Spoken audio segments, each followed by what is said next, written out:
여러분 반갑습니다. 오늘 수요 성경 공부 오신 여러분들을 환영하고요. 잠시 기도하겠습니다. 하나님 아버지, 오늘 저희들이 수요일 저녁 말씀을 함께 묵상하고 공부하려고 합니다. 우리 하나님께서 저희들에게 은혜를 주셔서 이 시간이 우리 모두에게 복된 시간이 되게 하여 주시옵소서. 예수님의 이름으로 기도하옵나이다. 아멘. 네, 오늘은 수요 성경 공부 마태복음 15장에서 17장까지 함께 공부를 하겠습니다. 말씀으로 들어가 볼까요? 1절, 그때에 바리새인과 서기관들이 예루살렘으로부터 예수께 나와 이르되 당신의 제자들이 어찌하여 장로들의 전통을 범하나이까? 떡 먹을 때 손을 씻지 아니하나이다. 아마 이분들이 예루살렘으로부터 왔다고 말하는 거 보니까 예루살렘에서, 그러니까 그 유대 지도자들이 공식적으로 파견한 사람들인 것 같아요. 근데 이 사람들이 와서 이렇게 말합니다. 예수님의 제자들은 왜 장로들의 전통을 지키지 않습니까? 여기 장로들의 전통이란 어떤 것이냐면은 율법의 해석문이에요. 율법이 있죠. 그 모세오경 있는데 이것을 어떻게 지키면 좋은가? 그래서 그동안 랍비들이 그것을 잘 지키기 위한 방법들을 또 이렇게 기록을 해요. 그리고 결국은 이게 이제 율법의 해석문, 주석 같은 거죠. 근데 이것을 아주 중요하게 생각하는 사람들이 바로 바리새인들의 정체성이었어요. 바리새인들은 어떤 사람들이냐? 모세오경의 율법을 잘 준수하기 위해서 만들어 놓은 랍비들의 그 보조 서적들, 보조 가르침들을 무엇보다 중요하게 생각하는 사람들이 바리새인들이었거든요. 그러니까 이 사람들은 당연히 장로들의 전통을 어기는 사람들에 대해서 저항이 있는 거예요. 3절, 그리고 여기 보면 손을 씻으라고 말하잖아요. 그런데 음식 먹기 전에 손 씻으라는 말은 율법에는 없어요. 그런데 이 랍비들이 구약 성경을 이렇게 보니까 제사장들이 제사 지내기 전에 손발 씻거든요. 왜 이러냐? 거룩하려고 그런다. 그러면 제사장뿐만 아니라 우리도 음식 먹기 전에 손을 씻어야 되지 않겠느냐? 이렇게 권한 거죠. 바로 이것을 지금 가지고 예수님 앞에 도전을 하는 겁니다. 3절, 대답하여 이르시되 너희는 어찌하여 너희의 전통으로 하나님의 계명을 범하느냐? 예수님께서는 제자들이 손을 씻지 않는 것을 인정합니다. 그랬다고 말씀합니다. 그런데 제자들이 손을 씻지 않는 것이 하나님의 계명을 범하는 건 아니라는 거예요. 근데 왜 너희들은 그 하나님의 계명, 더 중요한 하나님의 계명을 너희 전통으로 범하느냐, 이렇게 말하는 거죠. 이렇게 말함으로 인해서 지금 제자들이 한 그 손을 씻지 않는 것이 성경에 나와 있지 않는 것이고, 성경에 나와 있지 않는 것이라면 문제가 될 것이 없다는 걸 강조하는 거예요. 그러기 위해서 예를 하나 듭니다. 4절부터 6절까지. 하나님이 이르셨으되 내 부모를 공경하라 하고 또 아버지나 어머니를 비방하는 자는 반드시 죽임을 당하리라 하셨거늘 너희는 이르되 누구든지 아버지에게나 어머니에게 말하기를 내가 드려 유익하게 할 것이 하나님께 드림이 되었다고 하기만 하면 그 부모를 공경할 것 없다 하여 너희의 전통으로 하나님의 말씀을 폐하는도다. 지금 예수님께서 바리새인들의 그 약점을 예를 들어서 하나 설명을 하는 거죠. 그게 부모 공경에 대한 말씀이에요. 구약 성경에서는 부모를 공경하는 거 당연한 거예요. 하나님께서 그렇게 하라고 그랬어요. 그런데 그 드린다고 하는 그 것을, 부모님께 드려야 할 것을 하나님께 드렸다 그러면 이거 그냥 용서가 된다고 이렇게 가르쳤던 거예요. 근데 여기 하나님께 드림이라는, 드린다는 뜻이 히브리어로 도론인데, 그래서 히브리 사람들은 뭐라 그러냐? 고르반 하면 이제 그것은 하나님께 드림이 됐으니까 부모님께 드릴 필요가 없다, 이렇게 말한 거죠. 그러니까 사실 바리새인들이 어떻게 했죠? 하나님의 말씀을 자기들의 전통으로 깨버린 거잖아요. 7절, 외식하는 자들아 이사야가 너희에 관하여 잘 예언하였도다. 일러스되 이 백성이 입술로는 나를 공경하되 마음은 내게서 멀도다. 사람의 계명으로 교훈을 삼아 가르치니 나를 헛되이 경배하는도다 하였느니라 하시고, 그러면서 예수님께서 이렇게 말씀하시는 거예요. 너희들 지금 이렇게 하는 너희들의 행동이 그냥 우연히 생긴 게 아니야. 이건 이미 이사야 선지자가 예언했던 거야. 이렇게 말해요. 그러면서 사람의 계명으로 교훈을 삼아 가리키고 배우고 한다. 이게 바로 바리새인들의 모습이잖아요. 그런데 그 바리새인들이 왜 이런 일을 하는가? 이유는 이 사람들이 입으로는 하나님 하나님 하지만 그 마음에는 하나님으로부터 멀어요. 그러니까 하나님이 중요한 게 아니라 자기들의 가르침, 자기들 그 종교적인 전통이 훨씬 중요하게 여기게 되는 것이죠. 10절 무리를 불러 이르시되 듣고 깨달으라. 입으로 들어가는 것이 사람을 더럽게 하는 것이 아니라 입에서 나오는 그것이 사람을 더럽게 하는 것이니라. 이제 바리새인과 서기관들에게 이런 대답을 해주셨어요. 그리고 나서 무리, 그러니까 예수님을 따르는 사람들에게 이렇게 말해요. 입으로 들어가는 것이 사람을 더럽게 하는 것이 아니라 입에서 나오는 것이 사람을 더럽게 한다. 이제 이것은 비유인데 15절 이하에서 설명을 합니다. 12절 이에 제자들이 나와 이르되 바리새인들이 이 말씀을 듣고 걸림이 된 줄을 아시나이까. 예수께서 대답하여 이르시되 심은 것마다 내 하늘 아버지께서 심지 않는 것은 뽑힐 것이니 그냥 두라. 그들은 맹인이 되어 맹인을 인도하는 자로다. 만일 맹인이 맹인을 인도하면 둘이 다 구덩이에 빠지리라 하시니. 제자들은 예수님께서 바리새인과 이렇게 등을 지는 것을 좀 두려워했던 것 같아요. 그래서 질문한 거죠. 그런데 예수님께서는 그 바리새인들에 대해서 이렇게 평가합니다. 하나님께서 심지 않은 것이다. 하나님께서 심지 않은 것이다. 뽑힌다. 이거는 심판을 말하는 것입니다. 그 바리새인들이 하나님 뜻을 전달하는 게 아니고 하나님이 보낸 사람들이 아니야 라고 말하는 거죠. 그리고 소경이 소경을 인도하는 것이다. 자기도 모르면서 자기도 잘못되었으면서 잘못된 길로 사람들을 인도하는 자라고 지금 평가하시는 거예요. 저는 개인적으로 목회자들이 이 말씀이 제일 두려운 것 같아요. 나는 혹시 맹인으로 맹인을 인도하는 사람이 아닌가? 그런 두려움이 항상 있습니다. 그래서 오늘같이 이렇게 말씀을 전하고 할 때요, 이게 두려우니까 말씀 전하는 걸 열심히 준비할 수밖에 없어요. 적어도 내가 아는 한도 내에서 최선을 다하는 거죠. 잘못하면 제가 하는 말이 저만 어렵게 만드는 게 아니라 이게 잘못 말씀을 곡해하면 우리 성도들이 영적으로 병이 들게 되잖아요. 어쨌든 예수님 앞에 바리새인들은 이렇게 평가를 받았습니다. 15절 베드로가 대답하여 이르되 이 비유를 우리에게 설명하여 주옵소서. 예수께서 이르시되 너희도 아직까지 깨달음이 없느냐? 입으로 들어가는 모든 것은 배로 들어가서 뒤로 내버려 주는 줄 알지 못하느냐. 베드로가 이제 그 비유, 아까 말씀한 비유를 이제 설명해 달라 그래요. 그러니까 예수님께서 아직도 모르느냐 그러면서 사람의 기본적인 생리 현상을 말합니다. 입으로 들어가서 배로 배설물이 돼서 나오는 것, 이거 너희가 모르느냐 이렇게 설명을 해요. 그러면서 18절 입에서 나오는 것들은 마음에서 나오나니 이것이야말로 사람을 더럽게 하느니라. 마음에서 나오는 것은 악한 생각과 살인과 간음과 음란과 도적질과 거짓 증언과 비방이니 이런 것들이 사람을 더럽게 하는 것이요 씻지 않는 손으로 먹는 것은 사람을 더럽게 하지 못하느니라.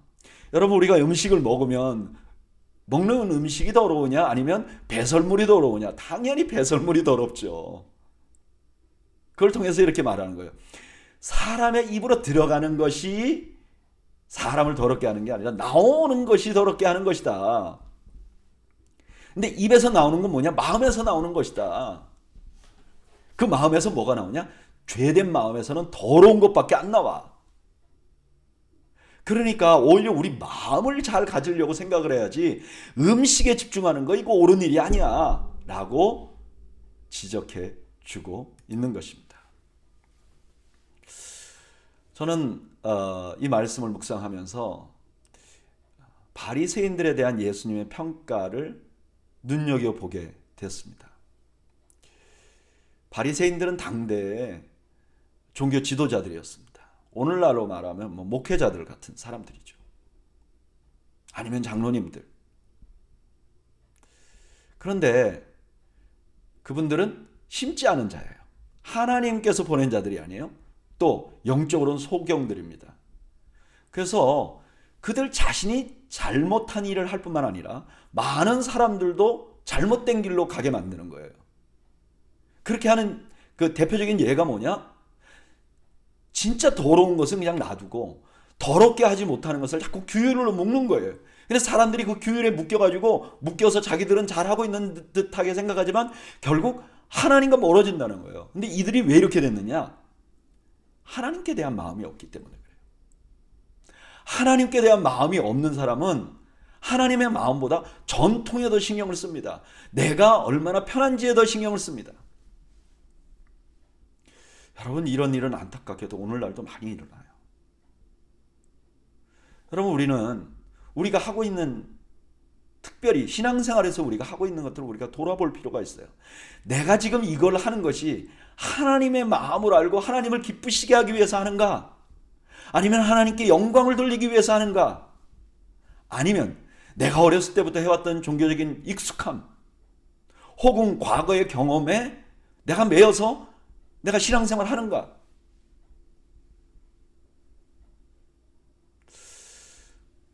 솔직히 말하면요, 저도 그렇게 하나님의 영광과 하나님의 마음에 집중하고 싶은데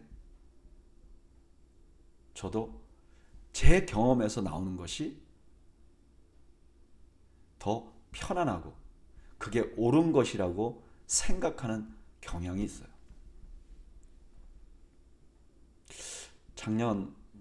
재작년 이렇게 우리가 당회에서 또 우리 몇몇 분들이 또 처음에는 이제 뭐 우리 목사님하고 저하고 이렇게 또 백장로님 이렇게만 다니면서 성탄절에 새벽송 비슷하게 이렇게 집집마다 다니면서 뭐 찬양도 하고 그랬었잖아요.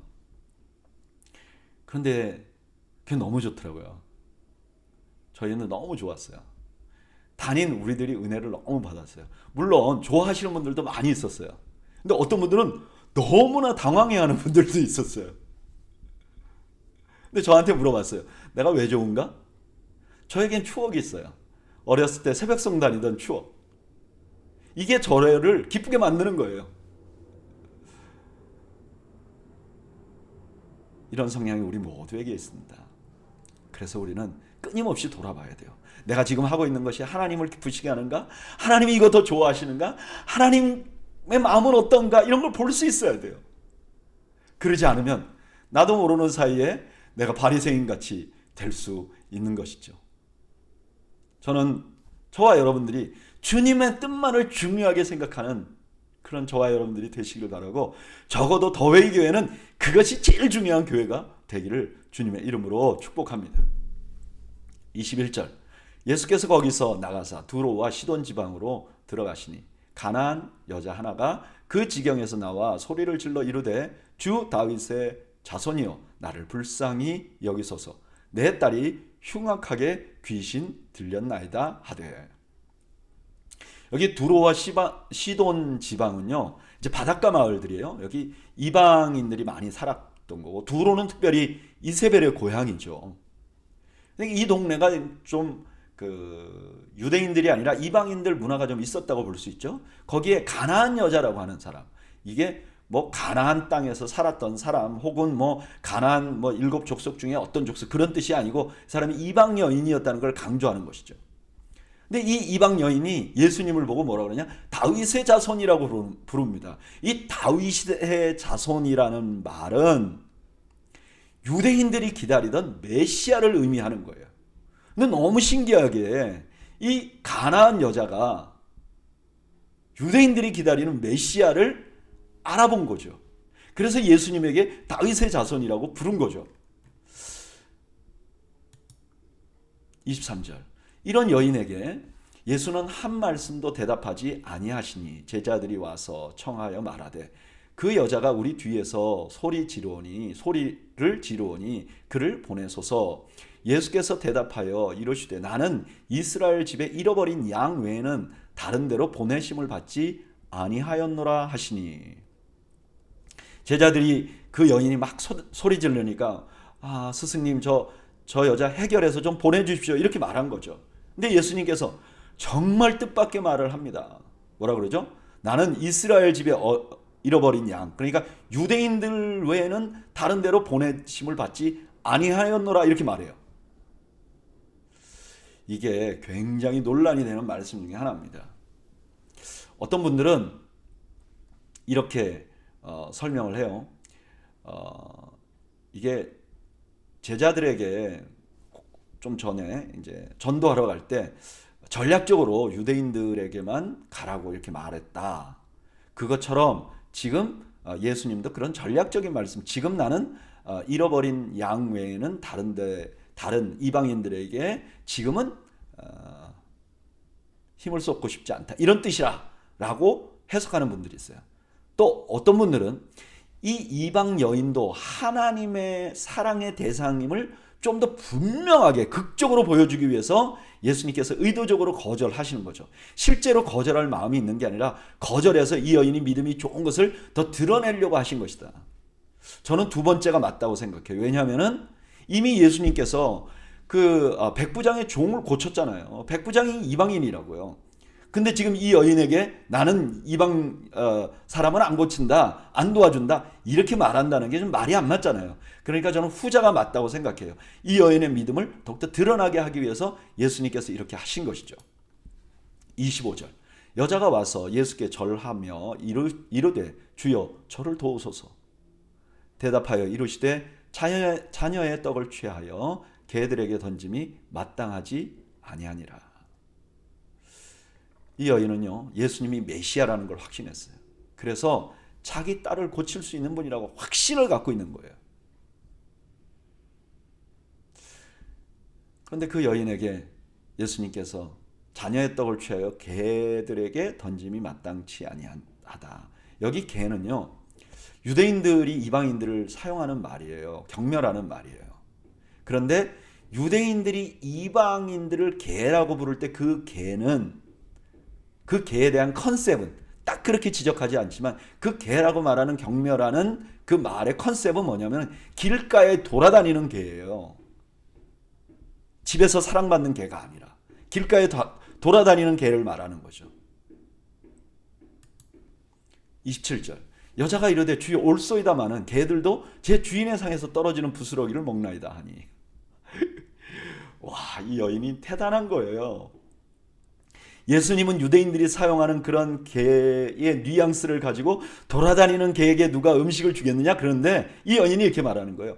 개도 제 주인의 상에서. 그러니까 나는 집에 있는 개입니다. 은혜의 바운더리 안에 들어와 있는 존재입니다. 이렇게 말하는 거예요. 대단하죠. 그리고 이건 맞아요. 이건 맞는 얘기예요. 왜냐? 여러분, 유대인이라고 하는 그 범위가 그냥 아버지가 유대인, 엄마가 유대인 이렇게만 결정되는 게 아니에요. 출애굽기 할 때 보면 중다한 잡족, 여러 가지 족속이 따라왔다 그래요. 그러니까 유대인이라는 그런 그 정체성은 뭐냐? 하나님 여호와를 믿는, 그리고 신앙 고백을 하고 유대인같이 살아가기로 결정한 사람이 유대인이거든요. 그러니까 사실 유대인이라는 바운더리 안에는 이방인들이 상당히 많이 있어요. 이 여인도 그렇게 생각하는 거죠. 내가 지금 이방 여인이에요. 난 태어나긴 이방 사람으로 태어났어요. 그러나 내가 메시아를 믿어요. 그러니까 내가 하나님의 집에 있는 개 아닙니까? 이렇게 말하는 거예요. 28절 이에 예수께서 대답하여 이르시되 여자여 내 믿음이 크도다. 내 소원대로 되리라 하시니 그때로부터 그의 딸이 나으니라. 예수님 믿음이 크다 그랬어요. 이거는 마태복음에 단 한 번밖에 안 나오는 거예요. 이건 어떤 것이죠? 의심과 두려움 없는 믿음이죠. 마태복음에서 믿음이 작다는 건 어때요? 의심이 있는 거, 두려움이 있는 사람들이잖아요. 예수님을 믿긴 믿되 두려움이 있는 사람 보고 믿음이 작다 그랬잖아요. 베드로가 파도를 보고 두려워했으니까 그때 베드로에게 그렇게 말했던 거잖아요. 근데 이 여인은 의심과 두려움 없는 믿음을 가진 거예요.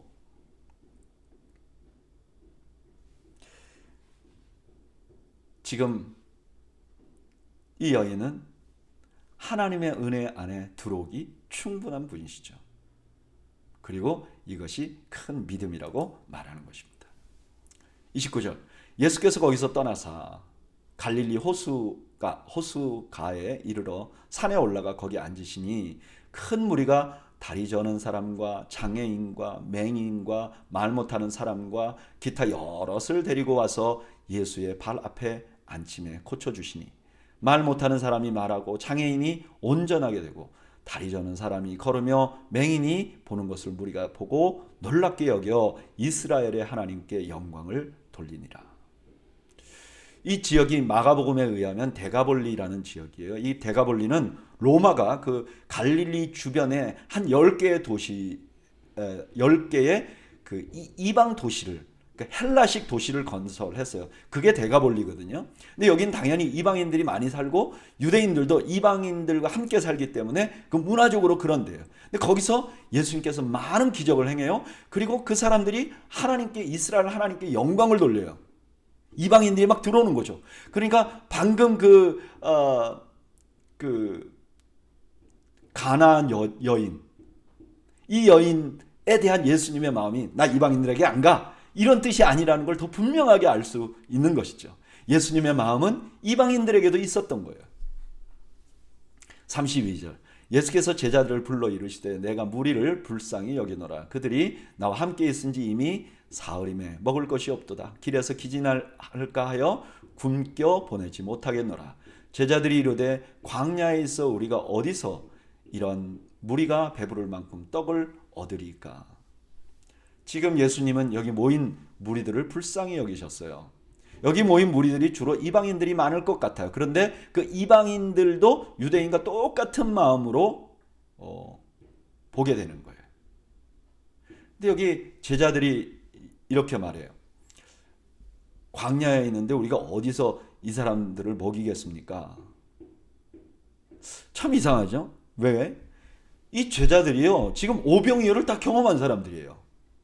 그러니까 이렇게 말씀하시면 그러면 우리에게 뭐 있는 거 없을까? 그러고 가져오면 되는데 우리가 광야에서 이걸 어디서 구하겠습니까? 이렇게 말한단 말이에요. 이렇게 말하는 이들의 마음속에는 뭐가 있냐면은 예수님의 그 기적, 오병이어의 기적은 유대인들만을 위한 것이지 이방인들에게는 없는 것이라고 생각하는 거예요. 이들 마음속에도 이방인들에 대한 그런 차별적인 마음이 있는 거죠. 34절 예수께서 이르시되 너희에게 떡이 몇 개나 있느냐 이르되 7개와 작은 생선 2마리가 있나이다 하거늘 예수께서 무리에게 명하사 땅에 앉게 하시고, 지금 오병이어와 똑같이 하세요. 이 이방인들을 땅에 앉게 해요. 이거 잔치라 그랬잖아요. 오병이어에서 지금 이방인들에게도 잔치를 벌리고 계신 거예요. 36절 떡 7개와 그 생선을 가져서 축사하시고 떼어 제자들에게 주시니 제자들이 무리에게 주매. 예수님께서 축사한다 이 말은 그냥 감사한다는 거예요. 이미 예수님께서 가지신 그 적은 것으로 하나님께 감사 기도를 드리고 제자들을 통해서 나눠줘요. 37절 다 배불리 먹고 남은 조각을 7 광주리에 차게 거두었으며 먹는 자는 여자와 어린 아이 외에 4,000명이었더라. 예수께서 무리를 흩어보내시고 배에 오르사 마가단 지경으로 가시니라. 어떤 사람들은요, 이거 봐라, 유대인들 먹고 남은 건 12방줄이고 이방인이 먹고 남은 건 7광줄이고 이방인의 떡은 7개고 유대인의 떡은 5개, 이런 거 자꾸 이게 다른 점을 강조해요. 근데 이 7병이어의 기적은요, 같다는 걸 의미해요. 4,000명이든지 5,000명이든지 그게 많은 거잖아요. 그러니까 지금 마태복음은 뭘 강조하고 있냐면은 예수님께서 이방인들에게도 유대인들과 똑같은 방법으로 먹이시고 은혜를 내리신다고 말씀하고 있는 거예요.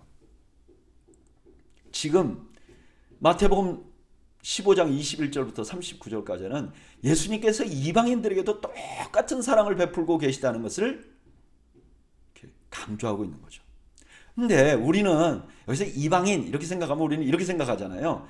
얼굴색이 다르고 뭐 아니면 말투가 다르고 뭐 부모님이 다르고 이런 거 생각하잖아요. 근데 사실은 이 예수님 당시에 문화적으로 보면, 도덕적으로 보면 유대인들은 굉장히 높은 수준에 있었어요. 왜냐하면 모세 오경을 지켰기 때문에 뭐 간음하거나 도적질하는 거에 대해서 굉장히 엄격한 도덕적인 기준을 가지고 있었어요.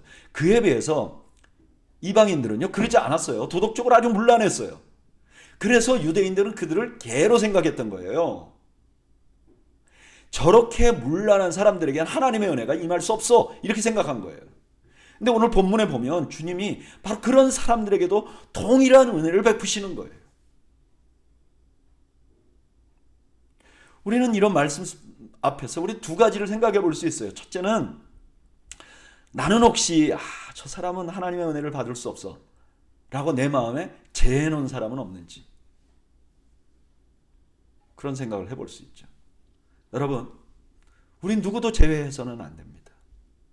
오늘 본문에 보면 예수님은 당시에 이방인이라고 멸시받고 도덕적으로 문란하고 그런 사람에게도 예수님 찾아가셔서 은혜를 베푸셨어요. 그래서 우리가 우리 마음대로 저 사람은 안 돼 이렇게 말하면 안 돼요. 그런 유명한 책이 있잖아요. 하나님의 은혜가 임하지 못할 사람은 없어요.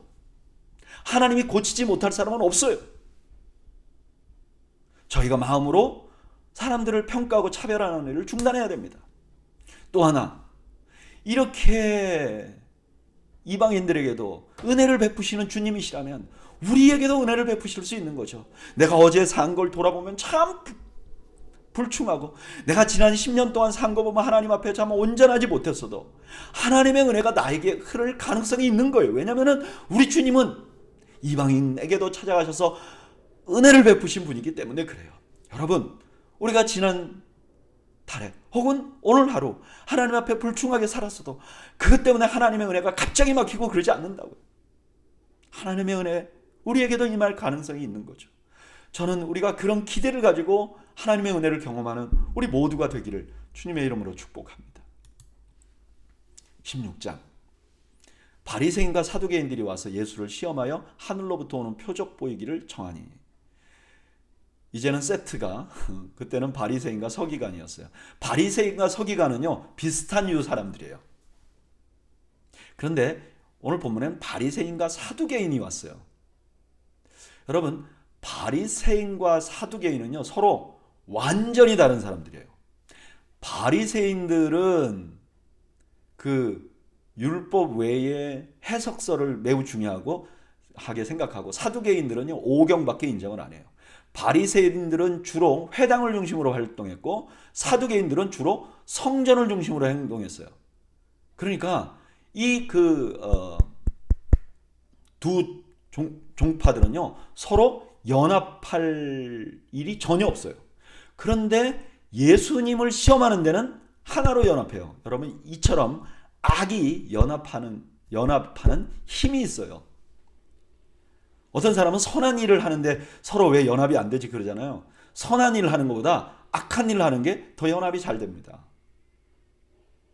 악이 이런 능력이 있는 거예요. 2절, 예수께서 대답하여 이르시되 너희가 저녁에 하늘이 붉으면 날이 좋겠다 하고 아침에 하늘이 붉고 흐리면 오늘은 날이 굳겠다 하나니 너희가 날씨를 분별할 줄 알면서 시대의 표적을 분별할 수 없느냐. 지금 이 사람들이 뭐라 그랬죠? 하늘로부터 오는 표적을 달라 그랬어요. 하늘의 표적. 그러니까 예수님께서 그때 당시에 유행하던 속담으로 말하는 거죠. 저녁에 하늘이 붉으면 날이 좋겠다. 그러니까 너희가 지금 기상은 다 예상하지 않느냐. 그런데 왜 이 시대의 표적을 분별하지 못하냐. 지금 내가 이렇게 많은 표적을 행했는데 그걸 못 믿냐? 사실 이방인들은 예수님이 행한 표적을 보면서 하나님께 영광을 돌렸잖아요. 그런데 이 사람들은 하나님의 자녀들이라고, 하나님의 백성이라고 말하면서도 안 믿는 거예요. 그러니까 4절, 악하고 음란한 세대가 표적을 구하나 요나의 표적밖에는 보여줄 표적이 없느니라 하시고 그들을 떠나가시니라. 요나의 표적은 뭐죠? 죽음에서 3일 후에 부활하는 것이잖아요. 물고기 뱃속에서 3일 동안 있다가 부활하는 거잖아요. 그러니까 지금 예수님이 이렇게 말하는 거죠. 내가 여러 가지 표적을 보였는데 너희가 안 믿지 않느냐. 보고도 안 믿지 않느냐. 너희는 악하고 음란한 세대다. 이제 내가 보여줄 마지막 표적은 부활이야. 지금 이렇게 말씀하고 계시는 것입니다.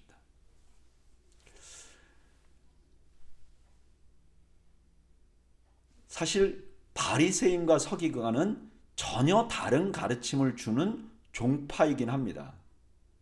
그런데 이들의 공통점이 하나 있어요. 그게 뭐냐면 메시아에 대한 기대야. 그 메시아에 대한 기대가 뭐냐? 다윗의 왕국이 와서 온 세상을 무력으로 정복하고 이제 평화가 오게 하기를 기대하고 있는 거예요. 근데 예수님이 이렇게 말씀하시는, 요나의 표적만 주겠다고 하시는 말씀 뭐죠? 너희들이 지금 온 이유가 뭐야? 너희들이 다 다르면서 나에 대해서 대적하려고 하는 그 온 근본 이유가 뭐야? 너희들이 메시아에 대해서 무력으로 세상을 정복하고 유대인 중심의 국가를 세우는 것을 기대하잖아. 그게 아니야. 나는 십자가와 부활을 통해서 내가 진짜 메시아라는 것을 증명할 거야 라고 말씀하고 계시는 것이죠. 지금 예수님께서는 바리새인과 사두개인의 이 도전을 통해서 예수님의 나라가 어떻게 이 땅에 임할 것인지, 그리고 예수님이 말씀하시는 메시아 왕국이 어떻게 이 땅에 임할 것인지를 지금 알려주고 있는 것이죠. 이 일 후에 5절, 제자들이 건너편으로 갈새 떡 가져가기를 잊었더니 예수께서 이르시되 상가 바리새인과 사두개인들의 누룩을 주의하라 하시니 제자들이 서로 논의하여 이르되 우리가 떡을 가져오지 아니하였도다 하거늘. 예수님이 그 일 이후에 이렇게 말씀하셨단 말이에요. 바리새인과 사두개인들의 누룩을 주의하라. 이 누룩이라는 건 가르침을 의미하는 거죠. 무슨 가르침이었을까요? 이 둘이 공통점으로 가르친 가르침? 우리가 조금 아까 봤잖아요. 메시아가 오면 세상을 유대인 왕국화해서 세상을 다 정복하고 유대인 왕국이 그들을 다스리면서 무력으로 평화를 이루는 거, 이거 기대하고 있단 말이에요. 그래서 예수님께서 바리새인과 사두개인의 누룩 가르침을 주의하라. 너희도 그런 생각하면 안 돼. 내 나라는 세상 사람들, 즉 다시 말하면 바리새인과 사두개인들이 원하는 것처럼 그런 세속적인 나라가 아니야. 나는 나의 나라가 내가 죽음으로 이 땅에 이루게 할 거야. 이렇게 말씀하시려고 하신 것인데 제자들은 떡을 안 가져가오니까 예수님이 떡 얘기하는구나. 이렇게 이해를 못했다는 거예요. 8절, 예수께서 아시고 이르시되 믿음이 적은 작은 자들아 어찌 떡이 없으므로 서로 논의하느냐. 너희가 아직도 깨닫지 못하느냐. 떡 5개로 5,000명을 먹이고 주운 것이 몇 바구니며 떡 7개로 4,000명을 먹이고 주운 것이 몇 광줄이었는지 기억하지 못하느냐. 마태복음에서 믿음이 작은 자는 예수님을 믿는데 세상 일로 염려하는 사람이죠. 지금 이 사람들 보고 그렇게 말하는 거죠. 예수님이 누구신지 분명히 알면 당연히 떡이나 이런 걸로 염려할 필요가 없는데 너희들은 그걸 분명히 보고도 아직도 그 떡에 대한 염려에서 벗어나지 못하느냐? 그렇게 말씀하시는 거죠. 11절, 어찌 내 말한 것이 떡에 관함이 아닌 줄을 깨닫지 못하느냐. 오직 바리새인과 사두개인들의 누룩을 주의하라 하시니 그제서야 제자들이 떡의 누룩이 아니요 바리새인과 사두개인의 교훈을 상가라고 말씀하신 줄을 깨달으니라. 13절, 예수께서 빌립보 가이사랴 지방에 이르러 제자들에게 물어 이르시되 사람들이 인자를 누구라 하느냐. 이르되 더러는 세례 요한, 더러는 엘리야, 어떤 이는 예레미야나 선지자 중에 하나라 하나이다. 이르시되 너희는 나를 누구라 하느냐. 여기 빌립보 가이사랴는 전형적인 로마 도시고 여기엔 판신을 섬기는 큰 신당이 있었던 이방신을 열심히 섬기는 지역이에요. 근데 그곳에서 예수님께서 제자들에게 고백을 요청합니다. 너희는 나를 누구라고 말하느냐. 다른 사람한테 들은 거 말고 너는 너의 말로 나를 누구라고 부르느냐. 16절, 시몬 베드로가 대답하여 이르되 주는 그리스도시요 살아계신 하나님의 아들이시니이다. 여기에 베드로의 신앙 고백은 아마도 제자들의 대표로서 신앙 고백을 한 것 같아요. 뭐라고 불렀죠? 메시아라고 불렀어요. 그리스도라고 불렀어요. 여러분이 그리스도라는 말, 메시아라는 말에는 약간 바리새인과 사두개인들의 뉘앙스, 느낌이 약간 묻어 있는 거죠. 그리스도이시긴 한데 진짜 퓨어하게 십자가를 지시고 우리의 죄를 구속하셔서 이 땅을 영원한 하나님의 나라로 변화시키고 우리를 천국으로 인도하실 그 그리스도인가? 아니면 유대인들처럼 무력을 동원해서 평화를 이루고 이 땅에서 유대인 왕국을 통해서 뭔가 새로운 나라를 만드는 그들이 기대하는 그리스도인가는 클리어하지 않아요. 그러나 어쨌든 그 그리스도라고 고백을 한 거죠. 이 고백만으로 베드로는 이미 복된 자예요. 17절 예수께서 대답하여 이르시되 바요나 시몬아 내가 복이 있도다. 이를 내게 알게 한 이는 혈육이 아니요 하늘에 계신 내 아버지시니라. 여러분 예수님을 아는 것만으로도 이 땅에서는 복되게 살 수 있는 거예요. 한번 생각해 보세요. 여러분 우리가 예수님을 모르는 분들은 그냥 모른다고 하지만 예수님을 아는 분들, 예수님을 믿는 사람들 한번 돌아보세요. 내가 만약에 예수님 없이 살았다면 어떻게 살았을까? 저는 그래서 때때로 믿지 않는 분들이 존경스러워요. 저 사람들은 정말 대단한 사람들이다. 어떻게 예수님을 안 믿고도 저렇게 잘 살아갈 수 있지?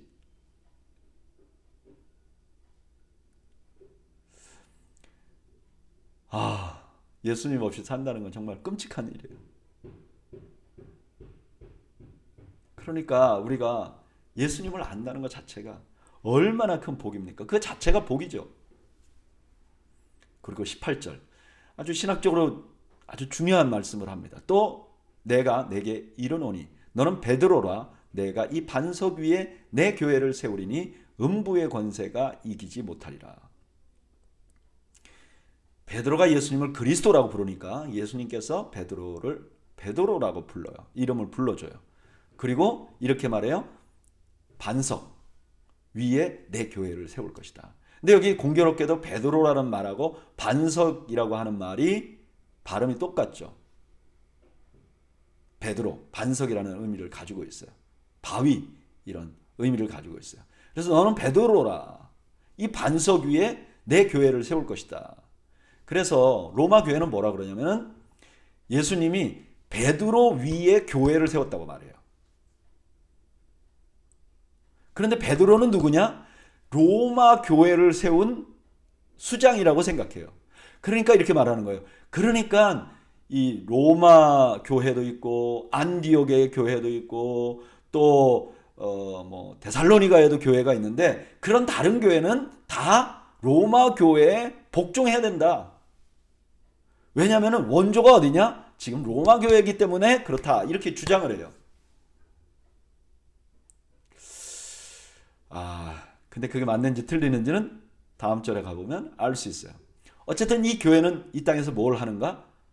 음부의 권세가 그를 이기지 못하는 권세를 갖게 돼요. 그렇죠? 교회는 생명을 주는 것이죠.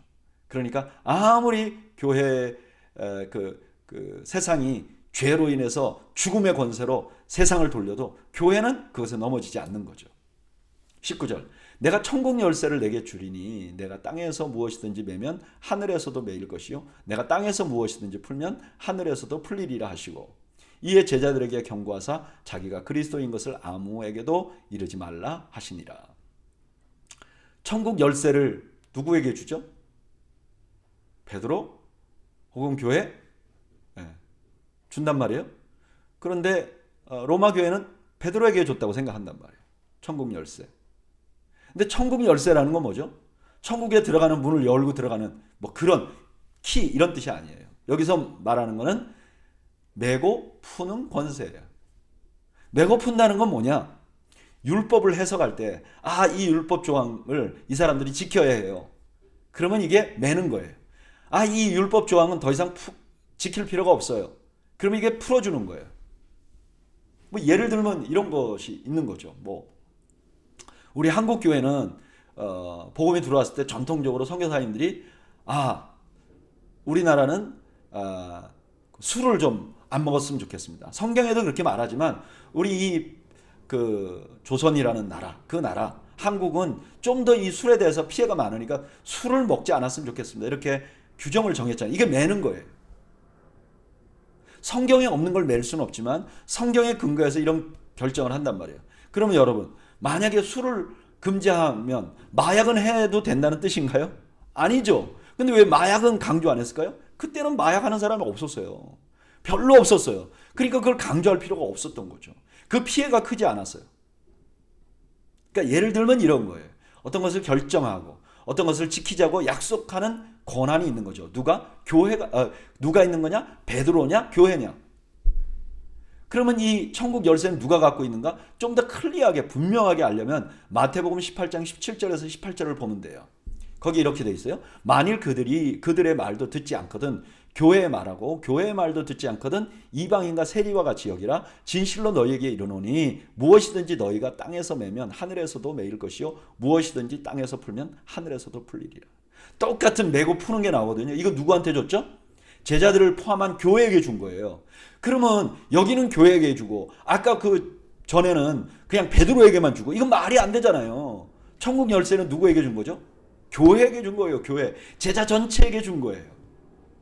그래서 캐톨릭이 말하는 게 틀리는 거죠. 여러분 우리는 이 예수님의 말씀이 아마 교회에 대해서 가장 우리에게 분명하게 말씀해 주신 교회 가치에 대해서 이거보다 더 분명한 성경적인 증거가 없어요. 이게 최고 중요한 말씀이죠.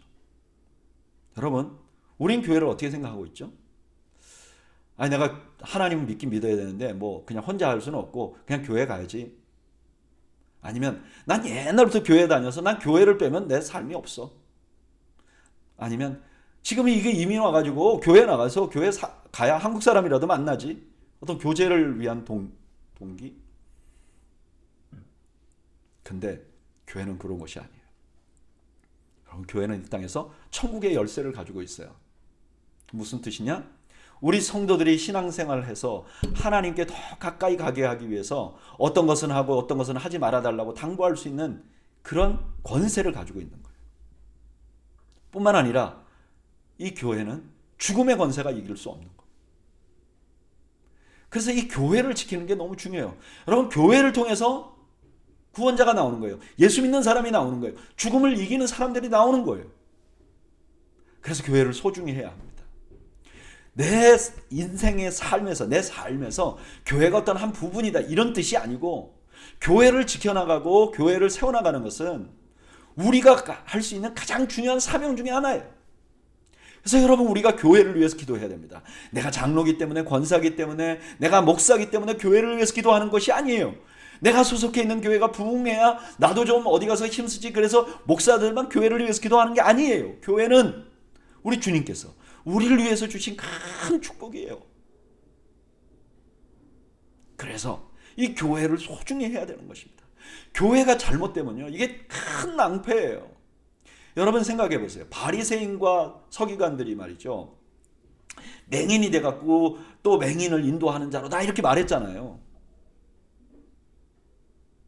그런데 교회가 매고 푸는 걸 잘못해버리면 어떻게 되는 거예요? 천국에 들어갈 사람도 못 들어가게 만들고 그렇게 할 수 있는 거잖아요. 잘못 인도해가지고 말이죠. 하나님이 뜻하지 않는 길로 가게 해가지고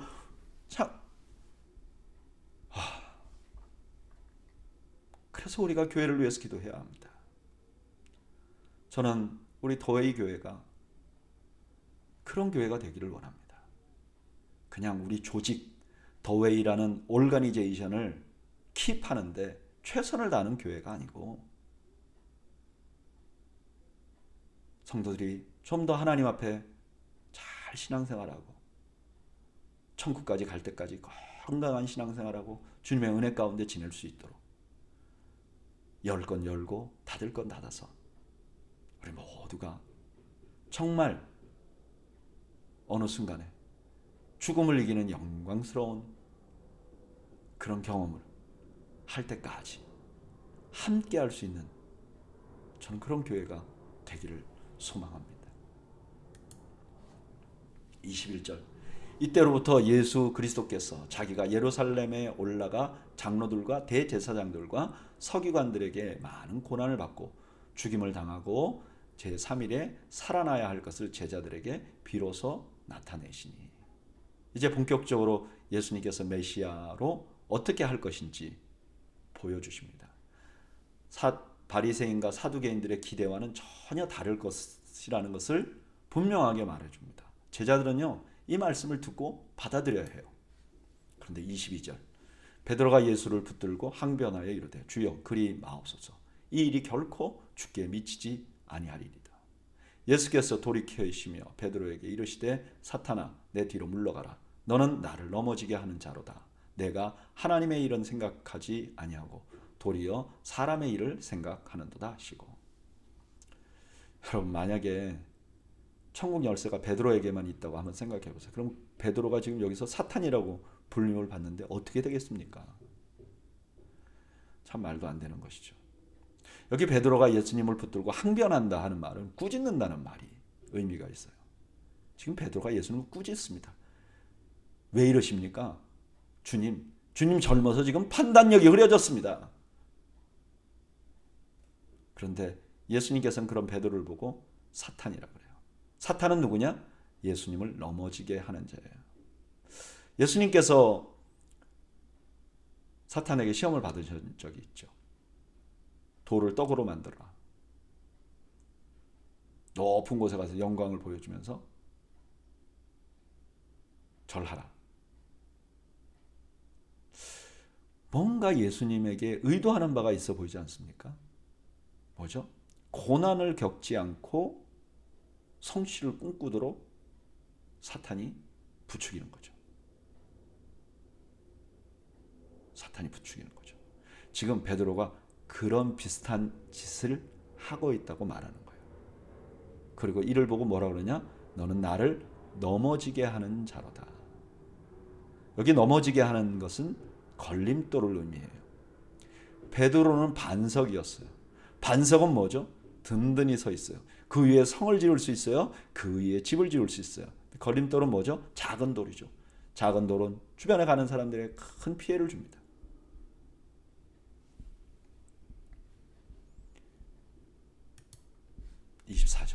이에 예수께서 제자들에게 이르시되 누구든지 나를 따라오려거든 자기를 부인하고 자기 십자가를 지고 나를 따를 것이니라. 누구든지 제 목숨을 구원하고자 하면 잃을 것이요 누구든지 나를 위하여 제 목숨을 잃으면 찾으리라. 메시아가 죽음으로 자신이 메시아임을 증명할 것이라는 걸 못 받아들이니까 베드로 같은 이런 일이 생기는 거죠. 그러니까 예수님께서는 베드로의 이 일을 잊고 나서 이렇게 말하는 거예요. 제자들에게 나 따라오려면 죽어야 해. 그런데 너희가 죽으면 목숨을 찾을 것이야. 죽지 않으면 너희가 영원히 방황하게 될 것이야. 그리고 버려질 것이야. 이게 바로 예수님이 가르치신 길인 거죠. 26절 사람이 만일 온 천하를 얻고도 제 목숨을 잃으면 무엇이 유익하리요? 사람이 무엇을 주고 제 목숨과 바꾸겠느냐? 인자가 아버지의 영광으로 그 천사들과 함께 오시리니 그때에 각 사람이 행한 대로 갚으리라. 진실로 너희에게 이르노니 여기 서 있는 사람 중에 죽기 전에 인자가 그 왕권을 가지고 오는 것을 볼 자도 있느니라. 여기 28절이 해석이 참 어려워요. 여기 예수님이 왕권을 가지고 올 것을 직접 보겠다? 이게 무슨 뜻인가? 예수님이 지금 이때 말씀하실 때는 금방 재림할 것이라고 말했는데 재림이 늦어지는 건가? 여기에 예수님께서 왕권을 가지고 온다는 것, 왕권을 갖는다는 것은 어떤 의미인가? 예수님의 죽음과 부활과 승천을 의미하는 것이죠. 그래서 여기 지금 서 있는, 그러니까 제자들 중에서 예수님이 죽으시고 부활하시고 승천하시는 것까지를 직접 볼 수 있는 사람들이 많을 거라는 예언입니다. 무슨 뜻이죠? 죽고 나서 그것이 바로 부활하시고 승천하심으로 말미암아 그것이 바로 예수님이 진실로 메시아이시라는 것을 증명하는 것을 직접 볼 사람도 있다는 거예요. 지금까지 예수님이 말씀하신 그 말씀이 헛것이 아니라 이제 너희들이 증인이 될 거라는 이야기입니다.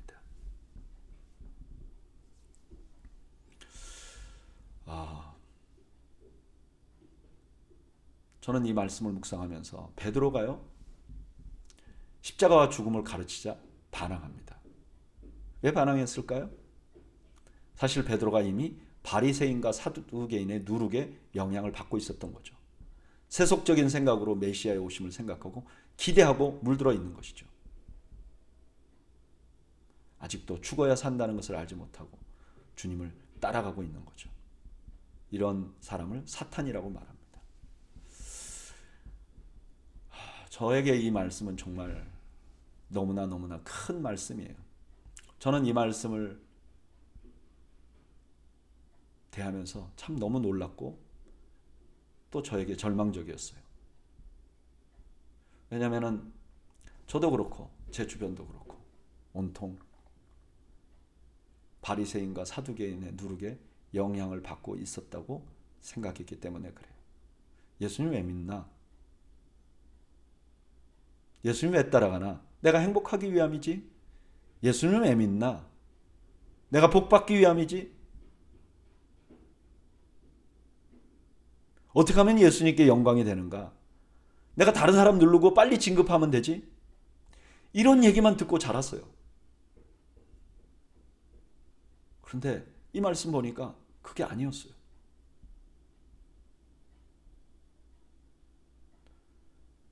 그것이야말로 바리새인과 사두개인의 누룩과 유사한 이야기들이었어요. 진짜는 뭔가? 하나님의 뜻이면 내가 죽겠습니다. 하나님의 뜻이면 내가 고난을 받겠습니다. 이를 통해서 하나님 영광 받아 주십시오. 이것이 내가 진짜라는 증명이고 이것이 내가 살 수 있는 길입니다. 라고 말하는 거죠. 이것이 바로 제가 늘 강조하는 십자가의 삶의 원리이기도 합니다. 저는 이것을 알게 하신 하나님께 감사합니다. 너무 감사해요. 이거 모르고 막 살았다가 나중에 베드로같이 책망받으면 어떡할 거예요. 그래서 알게 하신 주님께 감사합니다. 그리고 소원합니다. 주님이 말씀하신 대로 살기를 소원합니다. 여러분 해보세요. 힘들고 어렵죠? 그럴 때 내 욕심을 내려놓으세요. 이거에서 하나님께 영광 돌 그런 생각하지 마세요. 그냥 내려놔 버리세요. 그리고 주님이 나에게 기대하는 바가 무엇인지 한번 집중해 보세요. 달라집니다. 여러분들이 무슨 일을 하고 있건 그게 주부건 직장인이건 사업가든 무슨 일을 하고 있건 인생이 다르게 보입니다. 달라집니다. 수고하고 무거운 짐진 자들아 다 내게로 오라. 내가 너희를 쉬게 하리라는 말씀이 어떤 말씀인지 그냥 경험이 돼요. 저는 여러분들이 그런 경험을 하시는 축복을 누리시기를 주님의 이름으로 축복합니다. 17장 엿새 후에 예수께서 베드로와 야고보와 그 형제 요한을 데리시고 따로 높은 산에 올라가셨더니 그들 앞에서 변형되사 그 얼굴이 해같이 빛나며 옷이 빛과 같이 휘어졌더라. 다니엘서 7장 9절에 보면 하나님이 어떤 분이시냐? 이렇게 신분이다. 이렇게 되어 있어요. 그러니까 지금 예수님이 누구신지를 이 변화산 사건은 보여주고 있는 것이죠. 3절 그때 모세와 엘리야가 예수와 더불어 말하는 것이 그들에게 보이거늘.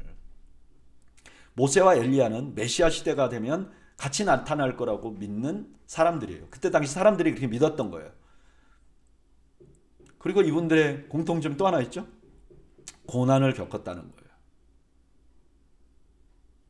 자, 이들이 예수님과 더불어 막 얘기를 하고 있어요. 그러니까 메시아 시대 때 나타나야 될 사람들이 나타났네. 그러니까 예수님 메시아라는 게 더 분명하게 드러나는 거죠. 4절 베드로가 예수께 여쭈어 이르되 주여 우리가 여기 있는 것이 좋사오니 만일 주께서 원하시면 내가 여기에 초막셋을 짓되 하나는 주님을 위하여 하나는 모세를 위하여 하나는 엘리야를 위하여 하리이다. 어떤 주석가가 이렇게 얘기하더라고요. 여기 베드로의 제안은 그냥 단순히 거할 초막 같은 거, 비 같은 거 피하도록 만들어줄 뭘 짓겠다 이런 뜻이 아니라는 거예요. 이게 기념비적 건물 또는 성소같이 하나님과 교제하기 위해서 주님, 모세, 엘리야를 각각 놓고 그를 통해서 그 안에 들어가서 하나님과 교제하는 이런 집을 짓겠다는 거예요. 근데 여러분 지금 이제 더 이상 그런 게 필요 없잖아요. 가장 필요 없는 장면을 보면서 그걸 다시 만들려고 하는 거잖아요. 5절 말할 때 호련히 빛난 구름이 그들을 덮으며 구름 속에서 소리가 나서 이르시되 이는 내 사랑하는 아들이요 내 기뻐하는 자니 너희는 그의 말을 들으라 하시는지라. 구름이 오는 것은 쉐카이나의 영광, 하나님의 임재를 가리키는 거죠. 그리고 주님만이 있는 것은 주님만이 유일한 메시아고 모세와 엘리야는 수행자에 불과했다는 것을 보여줍니다. 그리고 그의 말을 들으라, 이 말은 예수님께서 메시아라는 것을 더욱더 분명하게 말해주는 거예요. 이 말씀은 어디서 나왔느냐? 신명기 18장 15절에 보면 하나님께서 모세에게 이렇게 말합니다. 내 하나님 여호와께서 너희 가운데 내 형제 중에서 너를 위하여 나와 같은 선지자 하나를 일으키시리니 너희는 그의 말을 들을지니라. 지금 모세가 이제 이스라엘 백성들을 축복하면서 한 말인데 여기 나와 같은 선지자가 바로 메시아라고 유대인들이 기다렸어요. 근데 그 말 맨 끝에 뭐라고 돼 있죠? 그의 말을 들을지니라. 그러니까 그의 말을 들으라 하는 이 말이 그가 메시아다 하는 말하고 동일하게 들리는 거죠. 6절 제자들이 듣고 엎드려 심히 두려워하니 예수께서 나와 그들에게 손을 대시며 이르시되 일어나라 두려워하지 말라 하시니 제자들이 눈을 들고 보매 오직 예수 외에는 아무도 보이지 아니하더라. 결국 예수님밖에 보이지 않은 거죠. 그리고 9절에 그들이 산에서 내려올 때 예수께서 명하여 이르시되 인자가 죽은 자 가운데서 살아나기 전에는 본 것을 아무에게도 이르지 말라. 일시적으로 이제 발설을 금지한 거죠. 10절 제자들이 물어 이르되 그러면 어찌하여 서기관들이 엘리야가 먼저 와야 하리라 하나이까? 예수께서 대답하여 이르시되 엘리야가 과연 먼저 와서 모든 일을 회복하리라. 내가 너에게 말하노니 엘리야가 이미 왔으되 사람들이 알지 못하고 임의로 대우하였도다. 인자도 이와 같이 그들에게 고난을 받으리라 하시니 그제서야 제자들이 예수께서 말씀하신 것이 세례 요한인 줄을 깨달으니라. 지금 제자들이 이제 어느 정도 받아들인 거예요. 예수님이 메시아이시구나. 이거는 어느 정도 받아들인 거예요. 근데 예수님이 메시아라면 메시아 이전에 올 엘리야가 왔어야 되는 거 아니냐? 그랬더니 예수님께서 그가 바로 세례 요한이다. 다 이해가 되는 거죠. 지금 오늘 17장 1절에서 13절까지의 핵심 사건이라고 말할 수 있는 것은 변화산 사건이에요. 예수님께서 산에 올라가서 희게 변화한 거예요. 왜 이걸 보여주셨을까? 저는 이런 생각이 들더라고요. 이제 예수님께서 이제까지 뭘 가르쳤나? 예수님으로 인해서 고난당할 것을 막 가르쳤어요. 근데 실제로 예수님 십자가에 달리셔서 죽으시고 부활하시고 승천하시고 그 다음엔 제자들이 고난을 당해요. 그러면 지금 제자들이 예수님이 십자가에 달리실 때 그 고난을 지나가야 돼요. 어떻게 하면 고난을 잘 지나갈 수 있는가? 그들을 위해서 예수님의 본 모습을 보여준 거죠. 예수님의 영광스러운 모습을 보여준 거예요. 그러니까 예수님의 영광을 본다는 건 어떤 것이냐? 우리가 고난 중에도 흔들리지 않도록 하는 힘이 있는 거죠. 그래서 예수님께서 자신의 모습을 공개해 주신 것이죠. 그렇다면 저는 그렇게 이 말씀을 보다 보니까 생각해보면 우리 모두 고난을 겪잖아요. 근데 우리가 고난을 겪으면서 어떻게 하면 이겨나갈 수 있죠? 많은 분들이 고난을 안 겪어야죠. 예, 맞아요. 고난을 안 겪으면 더 좋겠죠. 근데 고난이 없는 세상은 없잖아요. 그러면 고난을 겪으면서 어떻게 하면 이길 수 있는가? 우리가 고난을 이길 때 넘어지거나 자빠지거나 낙심하지 않으려면 영광스러운 주님의 모습을 가슴에 담아야 돼요. 영광스러운 주님의 모습을 보면 어떤 상황에서도 우리가 낙심하지 않을 수 있어요. 그러면 이 땅에서 우리가 주님의 영광을 가장 분명하게 목도할 수 있는 시간이 언젠가? 저는 예배라고 생각해요.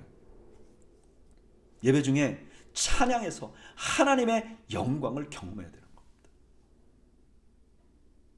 저는 그래서 개인적으로요, 우리 이제 주일날 찬양도 드리고 개인적으로 우리가 찬양 드리잖아요.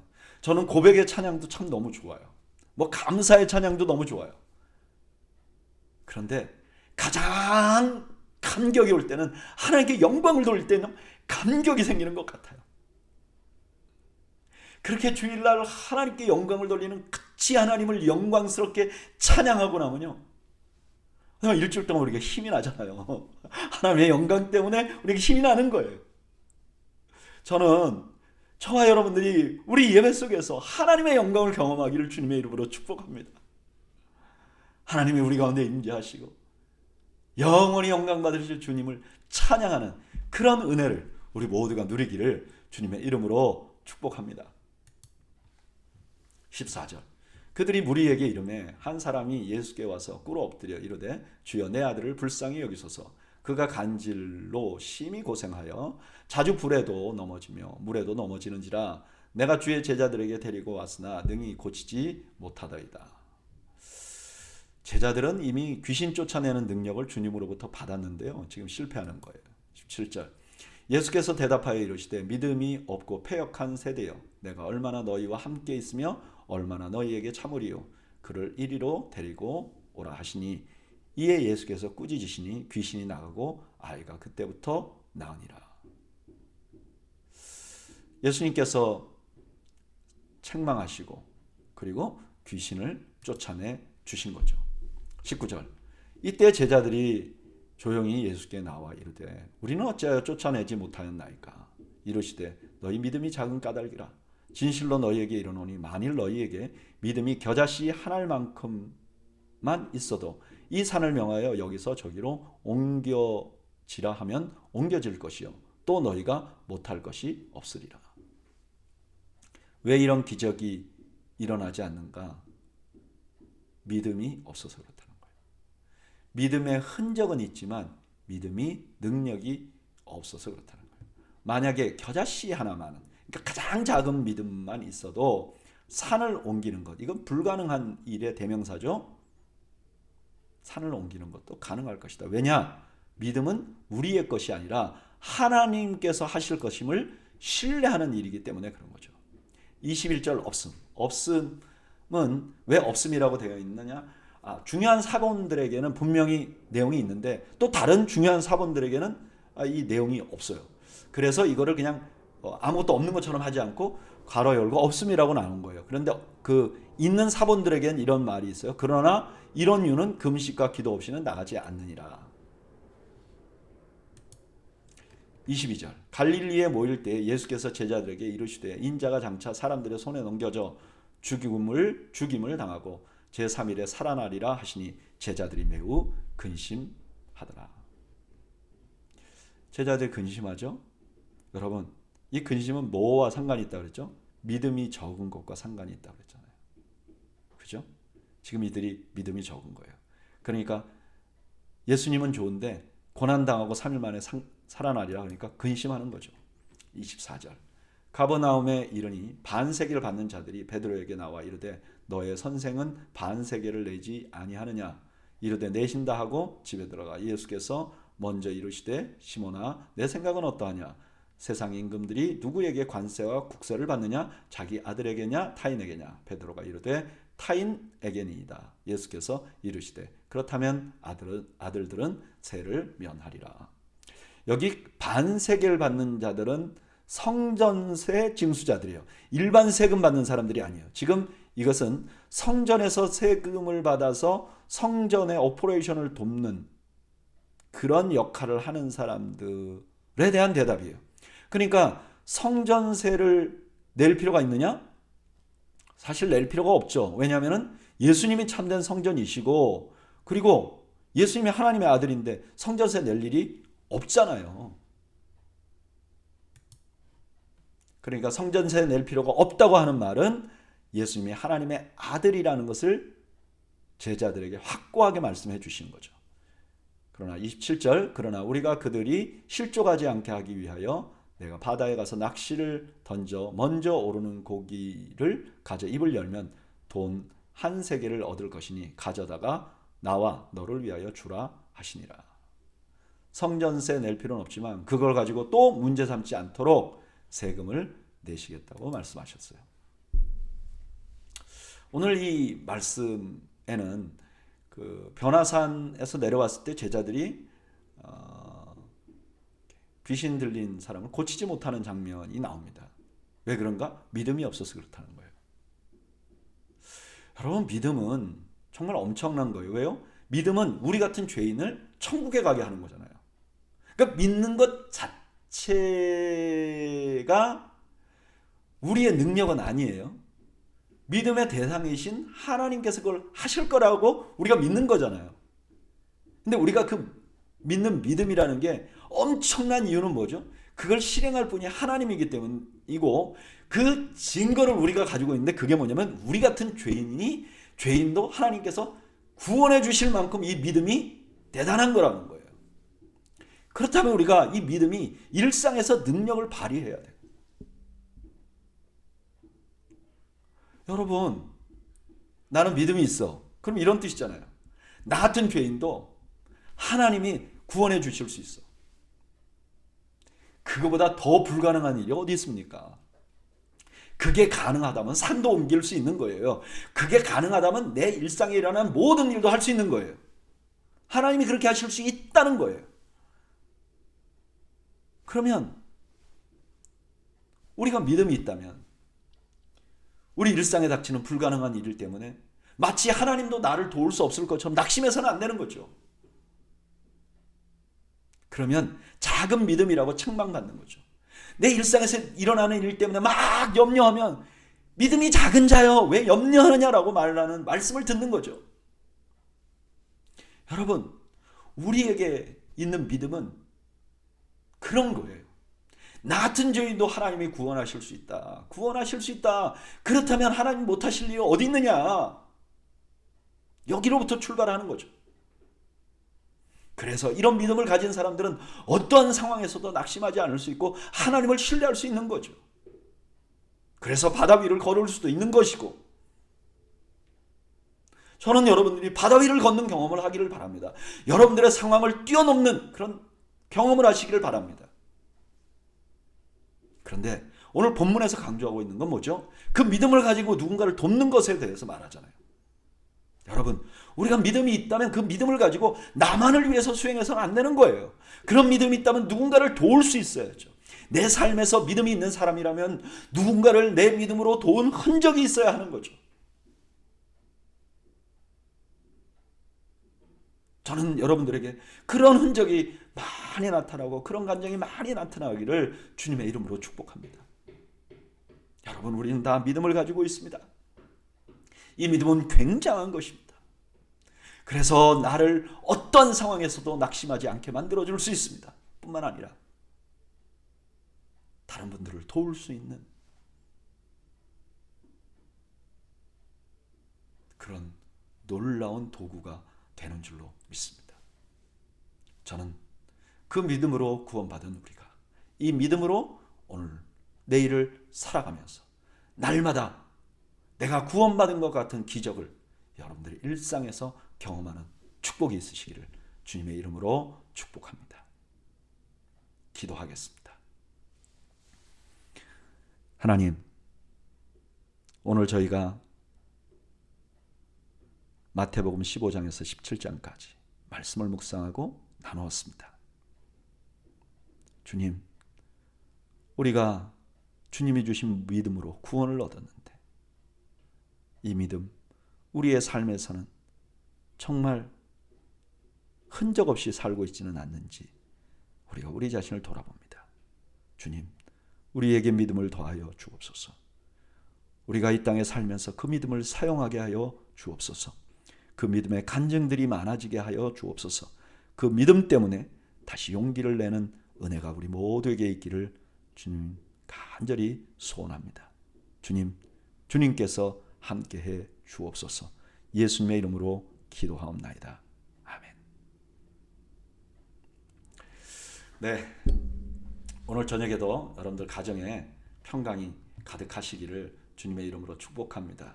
특별히 믿음으로 인해서 주님의 은혜가 더 넘치고 여러분들 삶에 풍요로워지는 은혜가 있기를 주님의 이름으로 축복합니다. 감사합니다.